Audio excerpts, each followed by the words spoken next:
এদিক তো সুদ নাই, এদিক সুদে করবে তো না, দাঁত মাঝে কুলিয়েরই ফেলেছে।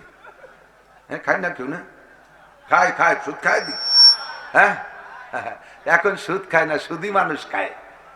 কথা কান সুদে আগে মানুষে বিড়ি খায়, কিছুদিন পর বিড়িতে মানুষ খায়, লাশ কলজে ফুসফুস সব খাই বিলাই দেয়।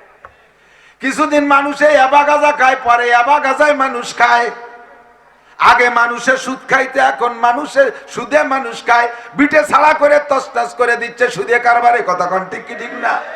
অভ্যাস যদি একবার সুদের পর হয়ে যায় আর তার ব্যবসা বাণিজ্যে মজা পায় না, ব্যবসা করতে অনেক কষ্ট হয়, সুদে টাকা লাগাই দিয়ে ঘরে বসে পয়সা কয়খান আর স্টাম্প কয়টা নিয়ে বসে থাকবে, মাসে মাসে জায়গায় বসে বসিতে খুঁটাই খুঁটাই টাকা আদায় করে নেবে। কি সুন্দর, কোনো কষ্ট নাই, মার্কেট করা লাগে না, দেশ বিদেশ ঘোরা লাগে না, জায়গায় বসে বস্তা বস্তা টাকা পাচ্ছে। আর তাই দিয়ে আল্লাহ বিল্লে করতেছে, বছরের শেষে দুটি উমরা করে আসতেছে।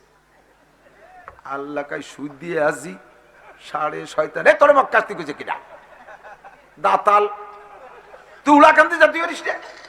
ওই গোপালগঞ্জে হিন্দুকে ঠাউর বাড়ি আছে উড়াকান্দি।